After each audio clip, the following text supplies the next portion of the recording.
Graça e paz, meus irmãos. Tudo bom?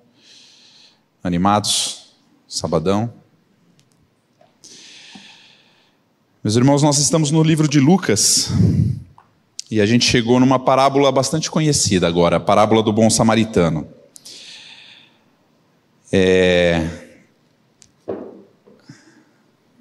Talvez não todos conheçam, mas provavelmente sim, porque é uma das mais conhecidas efetivamente.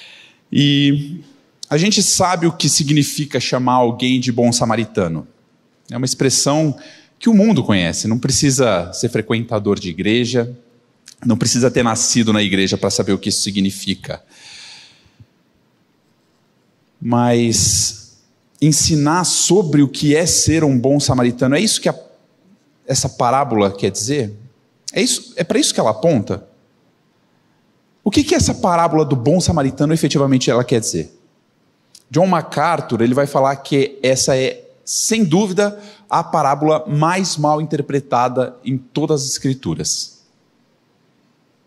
Sobre o que ela trata? Para a gente entender esses versículos dessa parábola, é necessário que a gente veja todo o contexto. Por que Jesus falou ela?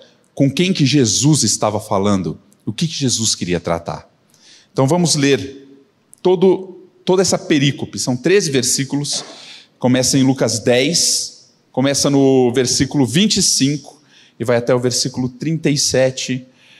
Para aqueles que estão com a Bíblia eletrônica acompanhando também, a gente vai fazer todo o estudo e os versículos na NAA.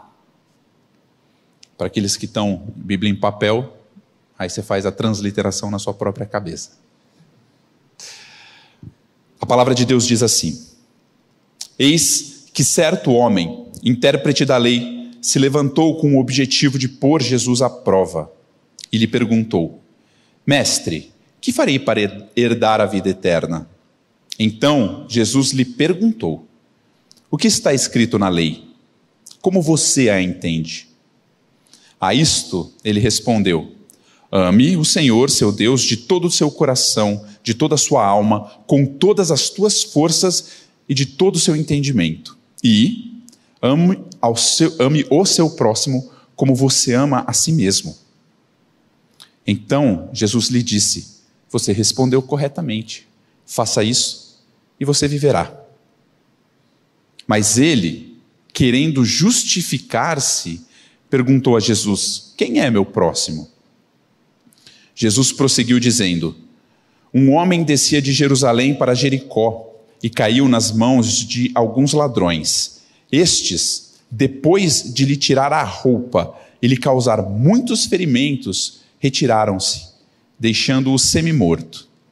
Por casualidade, um sacerdote estava descendo por aquele mesmo caminho e, vendo aquele homem, passou de largo. De igual modo, um levita descia por aquele lugar e, vendo-o, passou de largo. Certo samaritano, que seguia o seu caminho, passou perto do homem e, vendo-o, compadeceu-se dele. E, aproximando-se, fez curativos nos ferimentos dele, aplicando-lhes óleo e vinho. Depois, colocou aquele homem sobre o seu próprio animal, levou-o para uma hospedaria e tratou dele. No dia seguinte, separou 2 denários e os entregou ao hospedeiro, dizendo: Cuide deste homem, e se você gastar algo a mais, farei o reembolso quando eu voltar. Então Jesus perguntou: Qual destes 3 lhe parece ter sido o próximo do homem que caiu nas mãos dos ladrões? O intérprete da lei respondeu: Que usou de misericórdia para com ele. Então Jesus lhe disse: Vá e faça o mesmo. Pai, essa é a tua palavra. Que o teu Espírito haja nos nossos corações para que a gente receba a tua palavra como ela de fato é. Inerrante, confrontadora, a palavra de Deus. Que a gente possa aprender mais sobre o teu filho, sobre o que ele fez, Que o teu Espírito revele nos nossos corações cada vez mais quem nós somos. Que o teu Espírito abra o nosso entendimento para que a gente seja edificado por Ti. E, Pai, se alguém aqui não conhece a Ti, se revele a Ele, para a honra e glória do Teu nome. Em nome de Jesus. Volto à pergunta, meus irmãos. Sobre o que essa parábola fala? Ela está falando sobre como nós devemos nos comportar para que a gente alcance a salvação? Sobre o que ela está falando? Essa e praticamente todas, se não todas, as parábolas de Jesus, elas tratam da salvação do homem. São parábolas evangelísticas. E aqui não é diferente. O objetivo de Jesus aqui é destruir a justiça própria desse intérprete. Ele conta isso para confrontar o intérprete da lei. Um intérprete da lei, ele se orgulharia do quê? Do conhecimento que ele tem da lei de Deus. Estudioso. Ele se levantou no meio de todos para fazer essa pergunta para Jesus. Respondeu corretamente. Onde estava o orgulho do intérprete? No seu próprio conhecimento. Mas o que a gente aprendeu semana passada? Lucas 10, 21.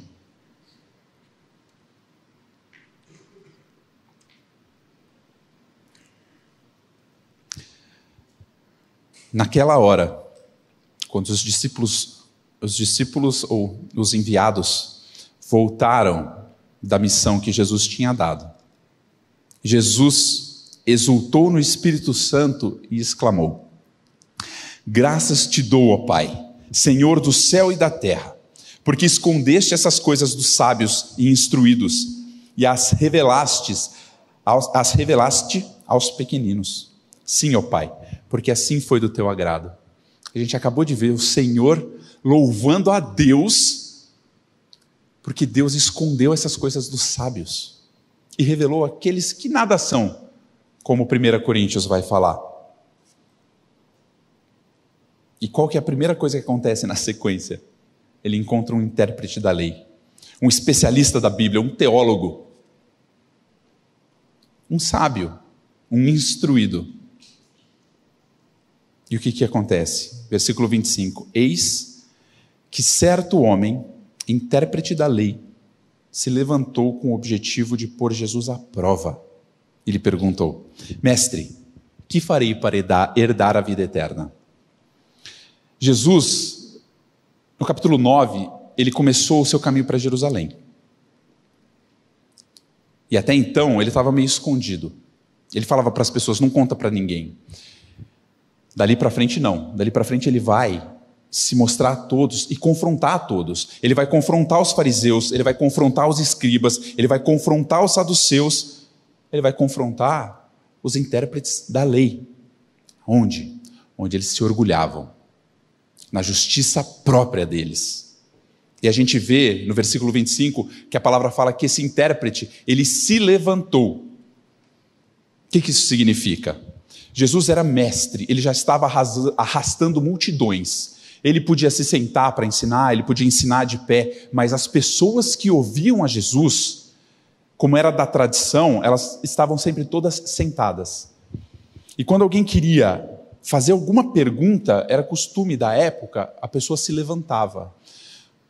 Mas, no Oriente Médio ou no Oriente, as pessoas têm um conceito diferente de respeito do que nós temos. Um mestre, ele era muito respeitado. Alguém que se levanta para falar com o mestre, ele não se põe em posição de igualdade. Ele está respeitando o mestre quando ele faz isso. E foi com essa cultura que esse intérprete se levantou. Ele se levantou com respeito. O que torna as coisas ainda pior, né? Porque a gente lê que ele faz isso para colocar Jesus à prova. Isso mostra a hipocrisia desse cara. Esse respeito que ele mostra externo, mas que internamente ele não tinha. A intenção dele não era aprender. E ele, para testar Jesus, ele faz uma das perguntas mais comuns da época. Uma das perguntas que os fariseus, os rabinos, os mestres mais respondiam. Os mestres, eles eram testados por essa pergunta. Mestre, que farei para herdar a vida eterna? Está difícil eu falar herdar, né? Herdar talvez fique mais fácil.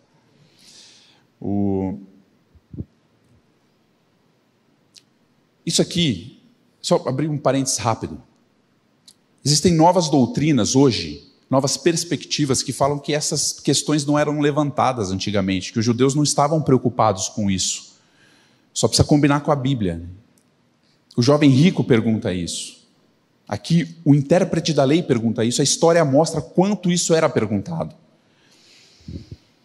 E imagina o privilégio, meus irmãos, que esse intérprete teve e desperdiçou. Ele faz a pergunta mais importante de todos os tempos para a pessoa mais importante e mais correta de todos os tempos. A pessoa que podia ajudar ele nessa resposta. Ele estava diante de Jesus. Mas a intenção dele não era ser ajudado. A intenção dele era amar. Ele era um teólogo, ele sabia tudo da Bíblia. Ele perguntou, mas ele sabia a resposta. Jesus para tudo o que ele está fazendo. Ele olha, ele para o ensino, ele olha para esse intérprete e fala, beleza, você fez a pergunta certa. Você ganhou uma aula de evangelismo agora, vamos lá.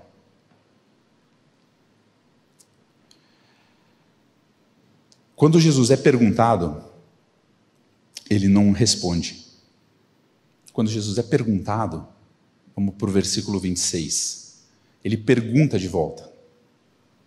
Mestre, que farei para herdar a vida eterna? Versículo 26, então Jesus lhe perguntou, o que está escrito na lei? Como você a entende? Responder uma pergunta com outra pergunta era comum entre os mestres judeus. Isso faz com que a pessoa que perguntou, o discípulo que perguntou, faz com que ele reflita naquilo que ele perguntou. Isso é um método de você ensinar. O discípulo vai assimilar. E isso acontece por duas vezes na estrutura dessa parábola. O intérprete pergunta, Jesus pergunta de volta. O intérprete responde, Jesus responde de volta. Então essa é a primeira vez que o intérprete pergunta e Jesus não responde, ele faz a pergunta de volta. Esse é o método que Jesus usou para evangelizar. É bom a gente aprender com Jesus, né? Como que a gente evangeliza? Como que a gente evangeliza quando é perguntado? Será que a gente faz como Jesus fez, que sonda o coração do que fez a pergunta, fazendo mais perguntas, entrando nesse jogo, entre aspas, ou a gente já sai respondendo? Por exemplo, se alguém vira para você e fala assim, cara, você não crê de verdade que você não acredita que todo mundo que não crê em Jesus vai para o inferno, né? O cara não acreditou em Jesus, ele nunca ouviu falar de Jesus, daí ele morre, você acredita que ele vai para o inferno? Sério que você acredita nisso? Como que eu respondo? Acredito? Claro que sim, está na Bíblia, você não acredita por quê? Não, cara. Às vezes a gente cai nessas armadilhas, porque a pessoa que pergunta, principalmente dessa forma como eu coloquei, ela não está interessada em aprender. Ela está provocando. É a intenção, ela está testando, como o intérprete aqui fez. Agora você imagina se você vira para a pessoa e fala assim, você não acredita que ninguém vai para o inferno, né? Inverte. A pessoa vai pensar sobre o assunto. Ela fala assim, não, ninguém vai para o inferno, também não acredito, né? Sei lá, vamos usar o exemplo mais usado de todos os tempos, Hitler deve estar no inferno. É verdade, cara. Mas e aí? Deixa eu te fazer uma outra pergunta. Qual que é o parâmetro, então? O que vai definir quem vai e quem não vai? Percebe? Você desarmou. Você fez outra pessoa pensar. Agora ela precisa responder e ela não tem a base para responder. Você cria oportunidades de evangelismo. Foi isso que Jesus fez. Jesus vira para o expert da lei, o intérprete da lei. E ele fala para o cara, o que a lei diz? Como você interpreta? Você percebe que Jesus, além de responder, ele trouxe o assunto que a pessoa conhecia. Ele expôs o intérprete da lei.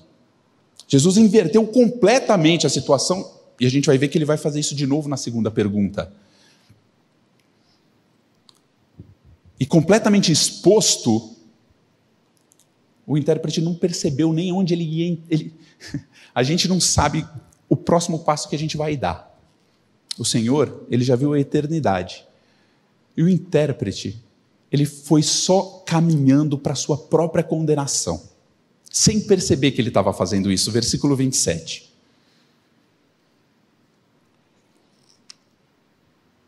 E aí, intérprete, o que a lei diz? Como que você interpreta a lei? O que você vai fazer? Você vai pegar os 10 mandamentos? Você vai escolher algum deles? Você vai pegar as mais de 600 leis que tem? Como que você responde você? O intérprete deve ter enchido o peito. Porque ele fala assim, aqui é minha expertise, aqui eu sei. Ele respondeu, ame o Senhor seu Deus de todo o teu coração, toda a sua alma, com todas as suas forças e com todo o seu entendimento. E, não é só isso, Jesus, ame o seu próximo como a si mesmo. E quase dá dó dele, porque a resposta dele é impecável. E é isso que faz ele se enrolar ainda mais. Porque a primeira coisa que é importante destacar, que essa lei áurea, esses 2 mandamentos que substituem toda a lei, que Jesus falou isso não é um ensino novo de Jesus. Isso estava na lei. Deuteronômio 6:5. Deuteronômio 6:5. Portanto, ame o Senhor seu Deus de todo o seu coração, de toda a sua alma e com toda a sua força. Estava na lei. O intérprete e Jesus, eles adicionam o entendimento. Por quê? Para ficar fácil da gente decorar. Café. Coração, alma, força e entendimento. Mas isso estava na lei. E não só isso estava na lei. O ame o próximo também. Levítico 19:18. Não procure vingança, nem guarde ira contra os filhos do seu povo, mas ame o seu próximo como você ama a si mesmo. Eu sou o Senhor. Vai ficar babado agora. Gente, de fato a lei se resume a esses 2. O intérprete fez um excelente trabalho interpretando as Escrituras. Só que ele fez um péssimo trabalho interpretando a si mesmo. E você vê que o curioso é que Jesus não responde, errou. Você não consegue, tenta, então vai lá. Você vai ver como você vai quebrar sua cara. Jesus fala, é isso aí, está no ponto. Você já respondeu assim para alguém que fala assim, mas eu cumpro tudo. Então beleza. Então, check. Sua porta no céu está aberta, tranquilo. Como que Jesus fez? Versículo 28. Então Jesus disse, você respondeu corretamente. Cara, está de parabéns. É isso aí, você imagina no meio de toda a multidão. O cara se encheu. Aí Jesus fala, faça isso e você viverá. Aí pegou. Porque ele estava exposto. D.A. Carson, ele diz que o sarcasmo estava pingando da boca de Jesus. As Escrituras falam tantas vezes para a gente que não é por cumprir a lei. As Escrituras elas deixam tão claro para a gente que ninguém vai conseguir cumprir a lei. Jesus não sabia disso quando ele falou isso? Claro que sabia. Citando ainda o Carson, ele fala que é assustador como alguém pode ler a Bíblia de maneira séria e chegar à conclusão de que o que nos dá a vida eterna é nossa devoção a Deus ou o nosso amor ao próximo. Nossa performance nessas duas áreas é simplesmente vergonhosa. O Senhor sabia disso. O intérprete sabia disso. Mas ele estava exposto.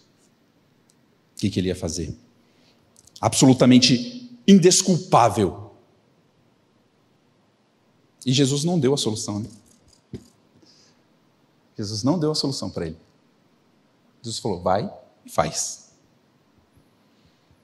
Jesus não falou, cumpre a lei, mas se você não conseguir, aí você faz um sacrifício. Cumpre a lei, mas quando você pecar, olha para mim. Não. Jesus deixou o cara sem saída. Deixou ele em desespero. Vai. Faz isso. E você vai viver. Aí ele olha para si mesmo e fala, já ferrou. O que eu falo agora perante essa multidão? Tá, eu vou... Seguinte, amar a Deus, ninguém vê meu coração. Então, beleza, isso eu faço. Agora o próximo, eles estão no meu dia a dia, eles estão vendo como eu trato as pessoas. Essas pessoas que estão aqui me conhecem. Eu preciso delimitar isso aqui. Eu preciso me livrar disso de alguma forma. Então, versículo 29, ele querendo se justificar, ele pergunta, quem é meu próximo? Dependendo, eu estou tranquilo. Olha o tamanho da justiça própria dele. Ele está querendo se livrar da enrascada, mas no fundo, ele estava se complicando mais. Romanos 2, 12 a 15. Assim como o intérprete sabia que ele não cumpria a lei como deveria, nós sabemos que nós não cumprimos. E a gente não tem a desculpa de falar assim, mas eu não conhecia a Bíblia, mas eu nem conheço todas as leis. Mas ninguém nunca pregou isso para mim. Olha o que a palavra diz em Romanos 2, 12 a 15. Assim, todos os que pecaram sem lei, também sem lei perecerão. E todos os que pecaram sob a lei, serão julgados pela lei.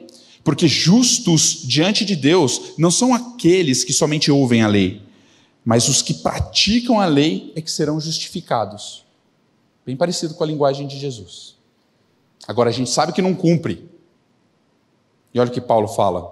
Quando, por exemplo, os gentios, nós que não somos judeus, quando a gente não tem a lei, mas por natureza a gente faz o que a lei ordena, quando eu não mato, quando eu não roubo, eu me torno lei para eu mesmo.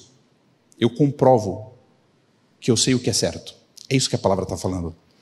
Ainda que eu não tenha lei, versículo 15, estes mostram a obra da lei gravada no seu coração, o que é confirmado pela consciência deles e pelos seus pensamentos conflitantes, que às vezes o acusam, às vezes o defendem. Então, quando você peca e a tua consciência te acusa, isso é a lei de Deus gravada no teu coração.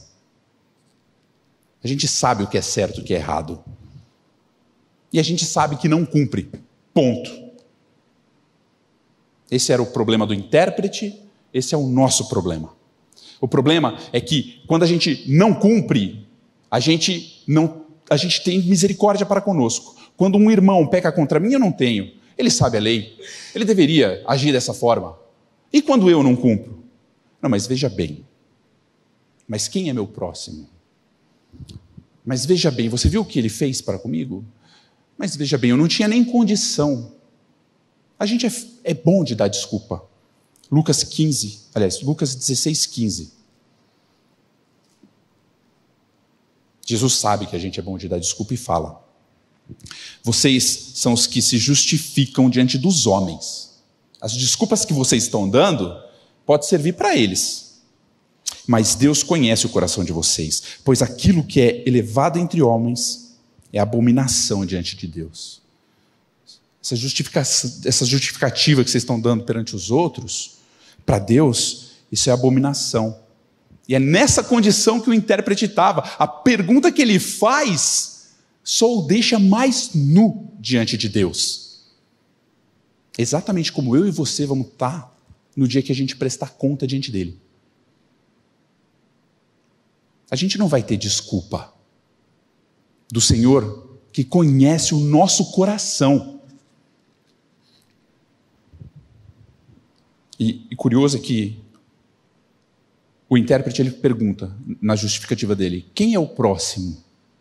E a partir daí, a gente vê que ele já perdeu a mão.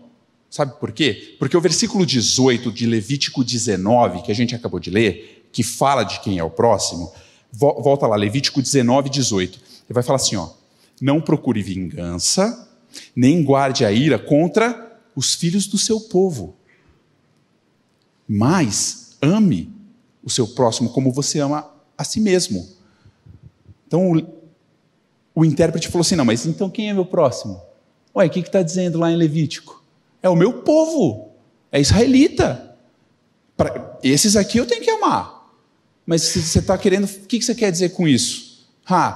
Toma, responde essa. Mas aí, como eu falei, ele já sabia que ele tinha se enrolado. Versículo 34 do mesmo capítulo de Levítico 19.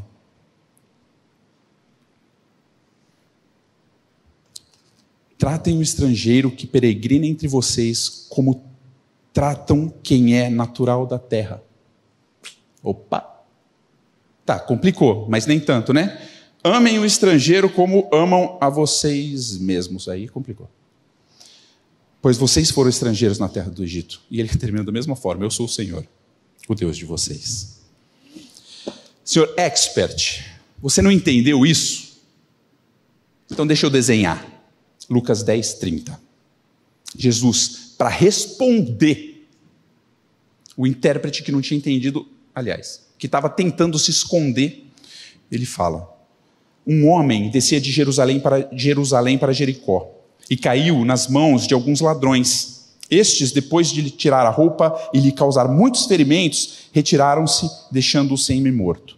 Então, o que a parábola vai dizer?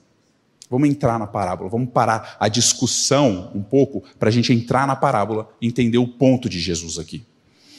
O homem saiu de Jerusalém para Jericó. Ou seja, ele estava em território judeu. Ou seja, provavelmente ele era um judeu. Porque um samaritano, ele não adorava em Jerusalém, ele adorava em Gerazim. Então, se ele estava saindo de Jerusalém, indo para Jericó, que é outra cidade judia, muito provavelmente ele era um judeu. No que ele fala isso, Jesus já fecha, todos os que estavam ouvindo já fecharam que Jesus estava falando de um judeu. E essa estrada é um caminho de quase 30 quilômetros. Está ali 27 e uns quebrados.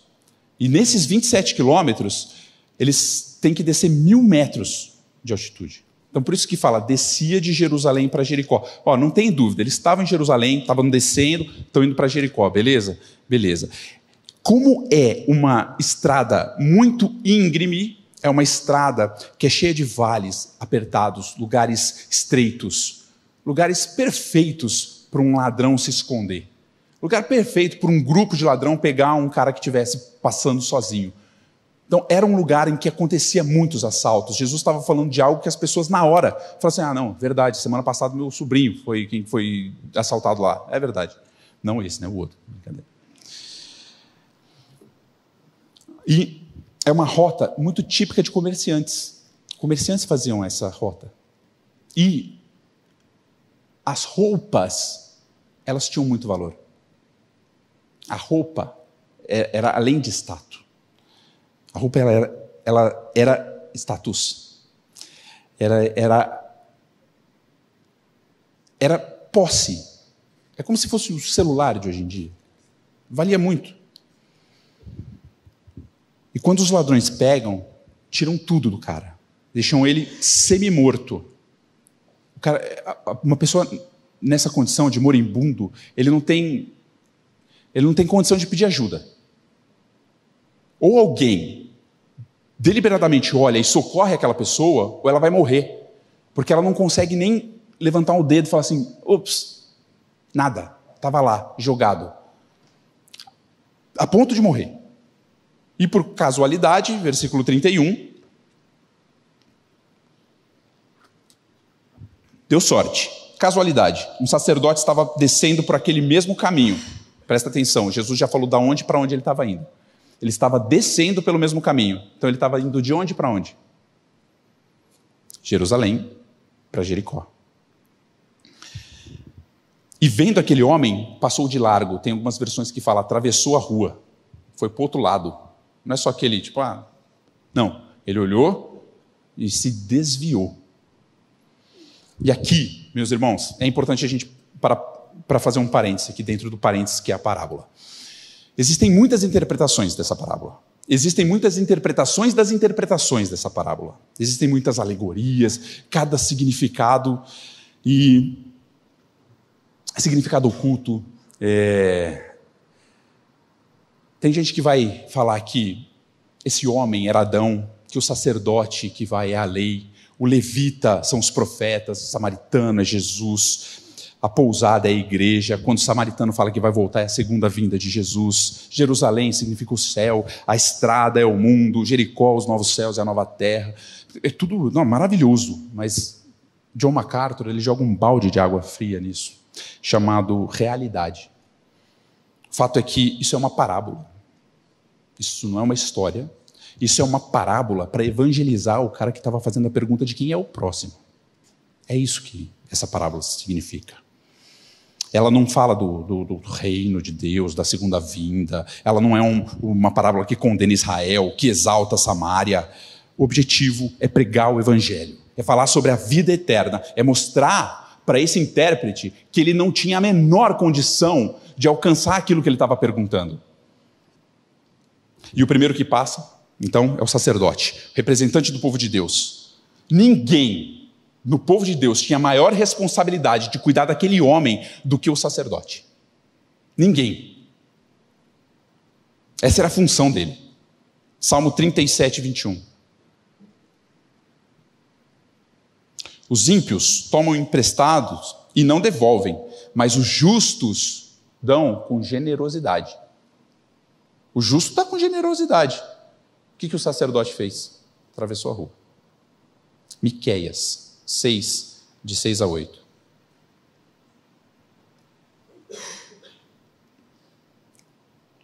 Miqueias 6, de 6 a 8.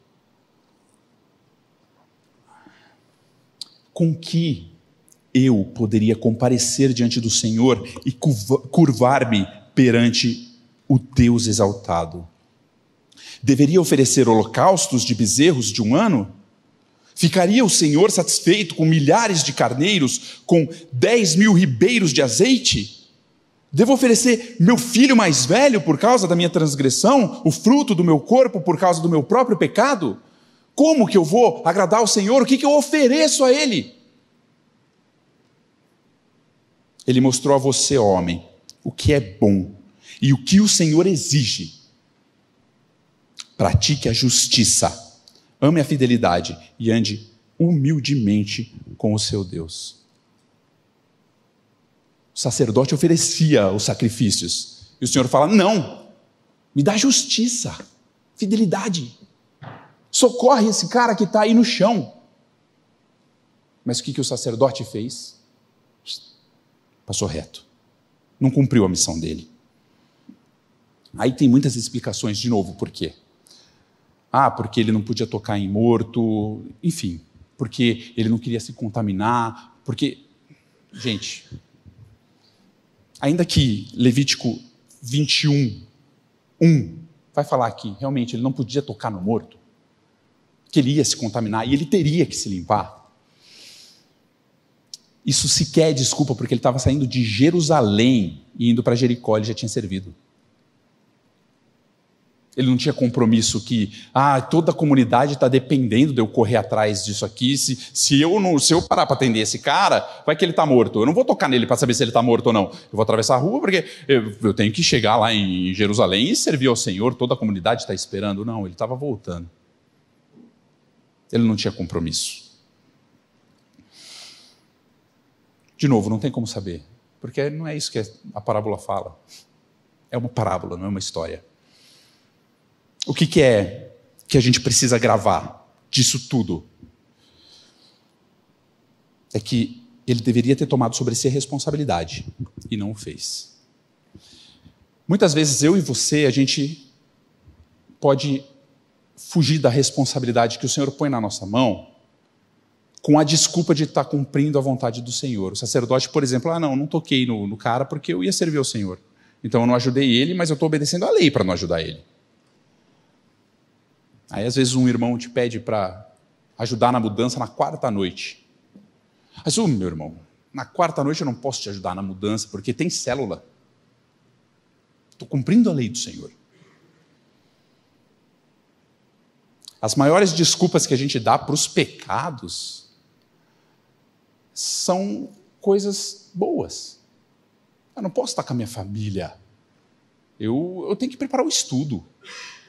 Eu estou ensaiando para o louvor do Senhor. Minha mãe pediu para eu ir lá ajudar ela, passar no mercado, mas é bem no dia do ensaio eu estou servindo ao Senhor. Dá licença, mãe. O segundo a passar foi o levita, versículo 32. Ele faz igualzinho o sacerdote. Descia, saindo de Jerusalém, indo para Jericó, e vendo, passou de largo. Igual. Os levitas eram os segundos mais nobres, entre aspas. O segundo com maior responsabilidade também. Só que o peso deles era menor, a regra para o levita era menor do que a regra para o sacerdote, então talvez fosse até mais fácil para o levita ajudar. O que torna ainda mais vergonhoso ele ter passado reto. De novo, ele não estava indo para Jerusalém. Aí no versículo 33 aparece um certo samaritano que seguia o seu caminho, passou perto do homem e vendo, compadeceu-se dele. Primeiro fala, foi casualidade. Sacerdote, casual. Esse aqui parece que ele estava ocupado. Ele estava seguindo o caminho dele. A palavra não fala, mas dá uma sensação de que ele tinha um objetivo para cumprir. Mas ele passou perto do homem e se compadeceu. E aqui Jesus já choca as pessoas de cara, porque lembra que eu falei que estava todo mundo já com a ideia de que era um judeu que estava precisando de ajuda? E Jesus vai contando a história e ele fala assim, um sacerdote, um levita, estava todo mundo esperando, e um judeu. Aí Jesus fala assim, e um samaritano. Rapaz, o pessoal falando, pera, calma. Eu dei uma cochilada, ele já falou do judeu, não entendi. Eu perdi alguma coisa? Vocês lembram do ódio que os samaritanos sentiam pelo judeu, os judeus sentiam pelo samaritano? Eles eram o mesmo povo. O samaritano era o mesmo povo dos judeus, mas que eles tinham se misturado. Eles se misturaram com outros povos, com o paganismo. Eles desconsideravam os livros que não eram do Pentateuco. Eles tinham o próprio Pentateuco que dizia que eles deviam adorar em Gerazim, não em Jerusalém. E quando eles viram os judeus reconstruindo o templo, sabe o que os samaritanos faziam? Eles pegavam cabeça de porco e jogavam no meio da construção, porque daí ficava impuro. E os judeus tinham que atrasar uma semana para fazer todo o ritual de purificação e voltar à construção do muro, voltar à construção do templo.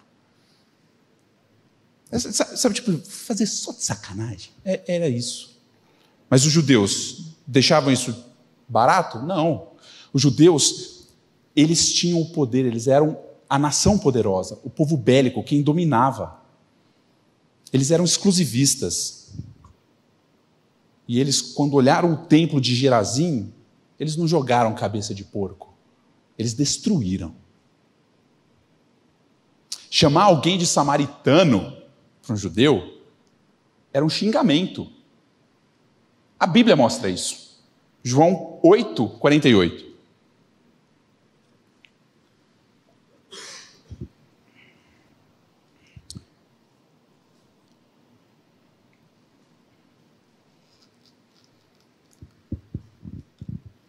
Os judeus disseram a Jesus: será que não temos razão em dizer que você é samaritano e tem demônio?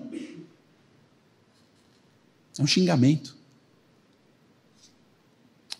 Na cabeça do judeu, a única forma de um samaritano estar dentro dessa história é se ele fosse o moribundo que estivesse quase morto precisando de ajuda. Esse subpovo aí, talvez... o que é isso? O cara está passando, se compadeceu. Isso não faz sentido. Como que esse homem desprezível, ele se compadeceu desse cara? Como que esse que a gente odeia, ele vai ser o herói da história? Entre aspas, evidentemente. E a compaixão do samaritano, meus irmãos, ela foi profunda. A gente não tem hoje em dia. Hoje em dia a gente está bem cauterizado. A gente não se compadece mais com as coisas que a gente vê. Aquele jornal de meio-dia que você espreme e sai sangue, é normal. A gente está acostumado. Agora, olha o que o samaritano fez, versículo 34. Aproximando-se, estou nem aí se eu vou me sujar ou não estou nem aí se esse cara, se ele estiver morto, tudo bem. Aí depois eu me purifico, mas eu preciso ver o que está acontecendo. Aproximando-se, ele viu: opa, está vivo. Fez curativo nos ferimentos dele, aplicando-lhes óleo e vinho. O óleo, o azeite, ele era usado como remédio para lavar. É isso que eles usavam para lavar. E o vinho, ao que tudo indica, era o que desinfetava. E era caro. Ele pegou as coisas que ele tinha. E foi. Ele não se preocupou se ia sobrar para a viagem ou não. Ele pegou o que ele tinha e foi acudir. E depois de dar os primeiros socorros, garantir que o cara não morresse ali, naquele lugar, o samaritano pega, joga ele em cima do animal que ele estava viajando e leva até a hospedaria. Se ele jogou em cima do animal, sabe o que significa? Que ele foi andando. Como um servo que puxa o seu senhor. Como Filipenses fala, como Paulo diz em Filipenses. Um conceito que era para ser dos judeus. Filipenses 2:3, a palavra fala: não façam por ambição egoísta ou por vaidade, mas humildemente considerem os outros superiores a vocês mesmos. Aí Jesus vai contando esses detalhes. Você imagina esse intérprete em pé. As pessoas que estavam sentadas já começaram a baixar. Como que o samaritano está se comportando dessa forma? E daí, na hora que ele chega na hospedaria, ele não chega na hospedaria, joga e vai embora. Versículo 35.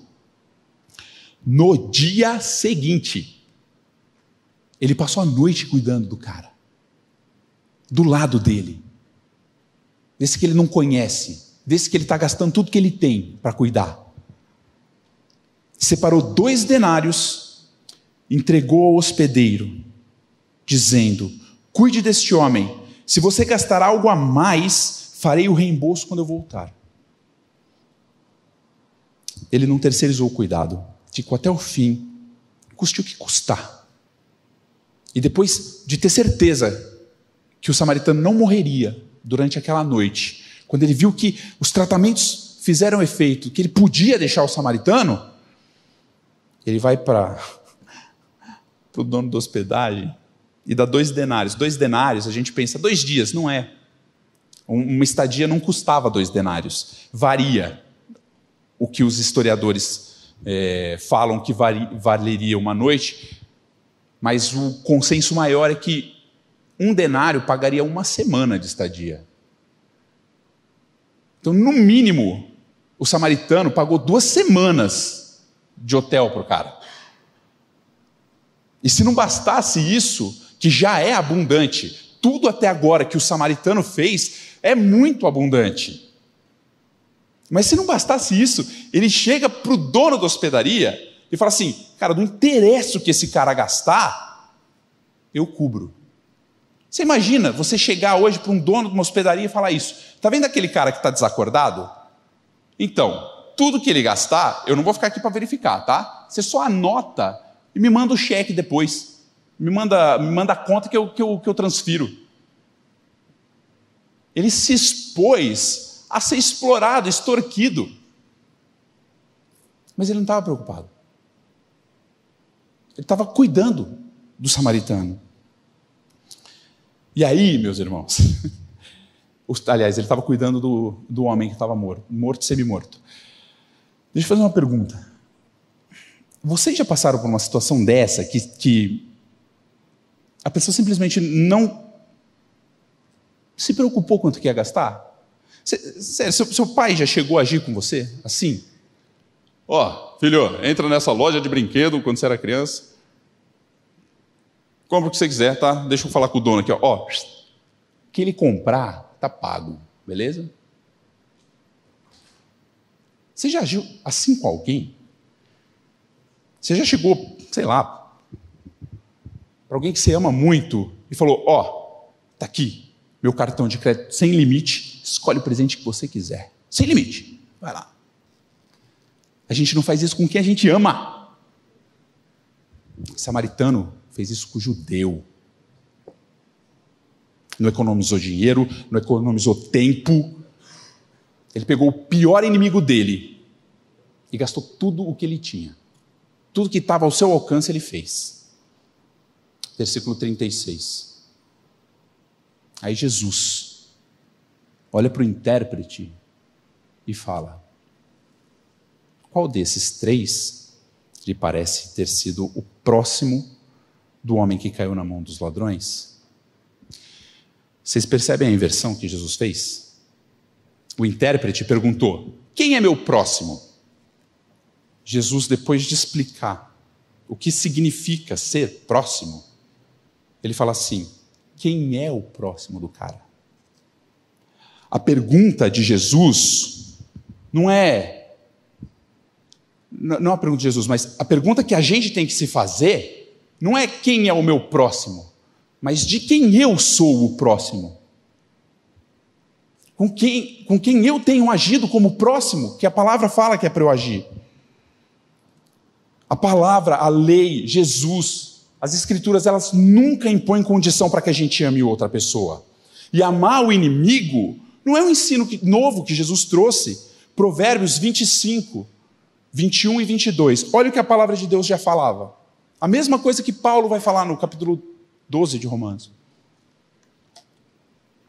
Se o teu inimigo tiver fome, dá-lhe de comer. Se tiver sede, dá-lhe de beber. Porque assim você amontoará brasas vivas sobre a cabeça dele e o Senhor recompensará você. O amor de Deus é sem medida. O amor de Deus é incondicional. É um amor sacrificial pelo inimigo. O que eu faço para ganhar a vida eterna? Amigo, digno da vida eterna é só quem faz isso. Digno da vida eterna é só quem se doa pelo inimigo. Romanos 5, de 6 a 10. Esse é o digno da vida eterna. Porque Cristo, quando nós ainda éramos fracos, morreu a seu tempo pelos ímpios. Dificilmente alguém morreria por um justo. Embora, por uma pessoa boa, alguém talvez tenha coragem para morrer, mas Deus prova o seu próprio amor para conosco, pelo fato de Cristo ter morrido por nós quando ainda éramos pecadores. Logo, muito mais agora, sendo justificados pelo seu sangue, seremos por ele salvos da ira. Porque se nós, quando inimigos, fomos reconciliados com Deus mediante a morte do seu Filho, muito mais, estando já reconciliados, seremos salvos pela sua vida. Quem é digno da vida eterna? Quem faz isso? Eu? Você? Nunca. Nunca a gente vai conseguir agir dessa forma. O bom samaritano, ele não é um exemplo de como a gente alcança a vida eterna. Ele esfrega na nossa cara que a gente não tem a menor condição. Se arrepende da tua justiça própria. se lança aos pés daquele que morreu por nós quando a gente ainda era inimigo. Crê somente no que Cristo fez. Ele é suficiente. Senão, nós vamos levantar no meio de todo mundo e se expor completamente nu diante do Senhor. E nós vamos chegar no último dia e nós vamos abrir a mão para apresentar o que a gente fez e não vai ter nada. Todos os nossos atos de justiça não valem nada. Tudo que a gente faz de bom não vale nada.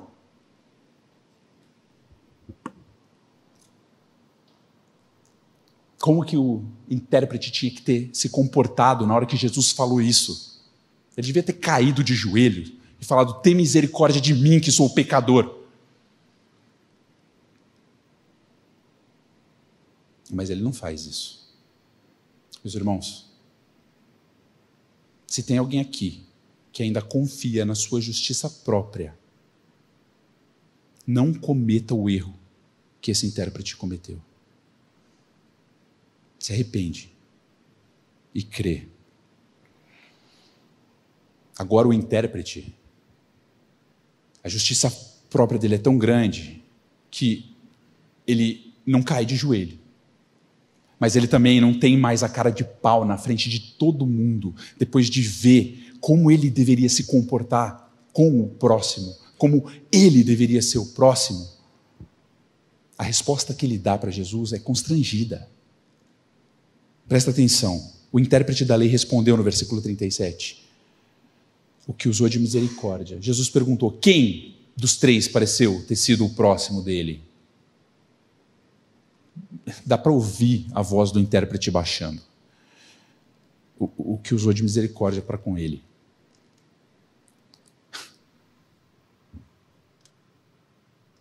Ele não consegue pronunciar o samaritano. Ele não tem essa coragem. É humilhante demais, é doloroso demais. E ele, diante do único que podia ajudar ele, diante do Salvador, ele não faz nada. E Jesus não ofereceu ajuda. Pelo menos essa passagem não mostra. Quem pareceu ter sido próximo, o que usou de misericórdia para com ele? O que Jesus fala? Vai e faz o mesmo.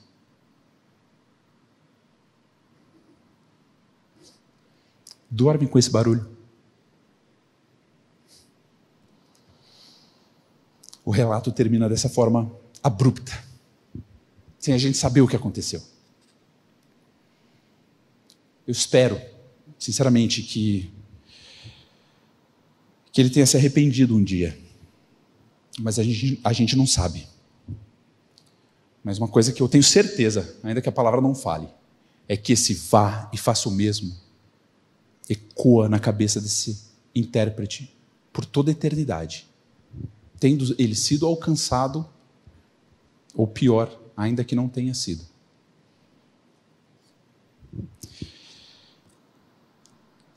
Qual que é a aplicação final?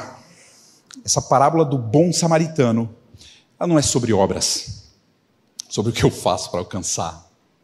Ela não está falando disso. A parábola, ela está ensinando que não são os nossos méritos que nos dão a vida eterna. Todo o caminho de Jesus, do capítulo 9 até o capítulo 19, Jesus vai fazer todo esse caminho até Jerusalém, mostrando que não é pelos méritos que nós alcançamos a vida eterna, mas é pelo que ele, no caso, faria. Ele estava mostrando o que ele faria. Para nós, é pelo que ele fez. E agora, se eu sou nova criatura, se eu já tenho, não é a pergunta que o intérprete fez. O intérprete perguntou: o que eu faço? Isso é uma coisa. Agora, se eu já tenho a vida eterna, aí nós somos chamados não a ser como o samaritano, a ser como Cristo. O samaritano não chega aos pés. E aí, Graças a Deus, meus irmãos, nós fomos capacitados. Porque se ele morreu pelos nossos pecados, a palavra também fala que ele ressuscitou no terceiro dia para nos dar a nova vida. E para viver em nós, para nos capacitar a agir dessa forma. Se a gente olha para o levita, e a gente olha para o sacerdote e condena eles, e fala assim, nossa, como que os caras agiram dessa forma? Nós estamos condenando a nós mesmos, porque na grande maioria das vezes, da nossa vida, no nosso dia a dia, é igual a eles que a gente se comporta. Mas nós não somos iguais a eles. Nós temos Cristo vivendo em nós. E eu falo isso para a nossa vergonha. Porque eles não tinham essa condição. A gente tem. Você ama a Deus de todo o teu coração, de toda a tua alma, com toda a tua força e com todo o teu entendimento? A prova disso é o amor que você expressa pelo seu próximo. 1 João 4,20. Se alguém disser, amo a Deus, mas odiar o seu irmão, esse é mentiroso, pois quem não ama o irmão, o seu irmão, a quem vê, não pode amar a Deus a quem não vê. É quando eu largo tudo e demonstro o amor, seja da forma que for, pelo irmão, é que eu estou provando que eu amo a Deus. Não é que eu estou conseguindo a vida eterna, isso é para quem já conseguiu, para quem já ganhou, corrigindo. É curioso como a palavra fala que o samaritano ele não só sentiu, a palavra começa falando, ele sentiu a compaixão, mas o próprio intérprete fala, ele usou de misericórdia. Foi prático. Ele sentiu a compaixão, mas ele demonstrou, ele agiu com compaixão. E é assim que nós somos chamados. Nós somos chamados a agir assim pelos irmãos, sim. Mas o samaritano fez pelo inimigo. Cristo fez pelo inimigo. Nós somos chamados a fazer isso não só pelo irmão, mas por todos. E quando nós vemos uma pessoa em necessidade, meus irmãos, a gente ajuda. A gente não pergunta, a gente ajuda. O samaritano, ele não virou para o cara, deu um chute e falou, qual que é o seu CPF? O que você fez? Que você foi prudente? Ou você estava viajando sozinho? Mas também aí merece, né? Ele não perguntou, você é judeu? Para ajudar alguém, meu irmão, você não pergunta, você é cristão? Você votou no Lula? Você votou no Bolsonaro? Para ajudar alguém, você ajuda. Ponto. Não existe universalismo para a salvação. Somente quem crê é filho de Deus. Os outros são todos filhos do diabo. Mas existe universalismo na vizinhança. Se não existe uma família universal, existe uma vizinhança universal. Quem é meu próximo não interessa. De quem você é próximo. Vamos ler mais uma vez a parábola para a gente encerrar e gravar esse ensinamento do Senhor nas nossas mentes e corações. Lucas 10, de 25 a 37. Eis que certo homem, intérprete da lei, se levantou com o objetivo de pôr Jesus à prova e lhe perguntou, mestre, que farei para herdar a vida eterna? Jesus lhe perguntou, o que está escrito na lei? Como você a entende? A isto ele respondeu, ame o Senhor seu Deus de todo o seu coração, de toda a sua alma, com todas as suas forças e com todo o seu entendimento. E ame o seu próximo como você ama a si mesmo. Jesus lhe disse, você respondeu corretamente. Faça isso e você viverá. Mas ele, querendo justificar-se, perguntou a Jesus, quem é o meu próximo? Jesus prosseguiu dizendo: um homem descia de Jerusalém para Jericó e caiu nas mãos de alguns ladrões. Estes, depois de lhe tirar a roupa e lhe causar muitos ferimentos, retiraram-se, deixando-o semi-morto. Por casualidade, um sacerdote estava descendo por aquele mesmo caminho e, vendo aquele homem, passou de largo. De igual modo, um levita descia por aquele lugar e, vendo-o, passou de largo. Certo samaritano, que seguia o seu caminho, passou perto do homem e, vendo-o, compadeceu-se dele. E, aproximando-se, fez curativos nos ferimentos dele, aplicando-lhes óleo e vinho. Depois colocou aquele homem sobre o seu próprio animal, levou-o para uma hospedaria e tratou dele. No dia seguinte, separou 2 denários e os entregou ao hospedeiro, dizendo: cuide deste homem, e se você gastar algo a mais, farei o reembolso quando eu voltar. Jesus perguntou: qual desses 3 lhe parece ter sido próximo do homem que caiu nas mãos dos ladrões? O intérprete da lei respondeu: o que usou de misericórdia para com ele. Então Jesus lhe disse: vá e faça o mesmo. Pai, o Senhor conhece o meu coração, o Senhor conhece as minhas ações.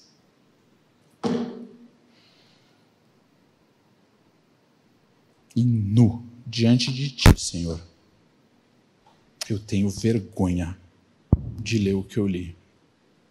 Eu tenho vergonha de me achegar a Ti. Eu tenho vergonha do meu proceder como Teu filho.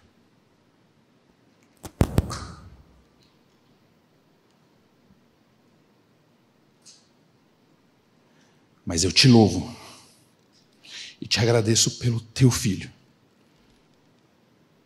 que morreu naquela cruz para perdoar quem eu sou. E eu clamo, Senhor, eu clamo, que o Teu Espírito haja no meu coração, nas minhas ações, na minha boca, no meu pensar, nos meus pés, na minha vida, que Ele haja em mim, Pai. Para que, por Tua capacidade, independente e apesar de quem eu sou, o Senhor me transforme cada dia mais à imagem do Teu Filho. Misericórdia. Em nome de Jesus. Amém.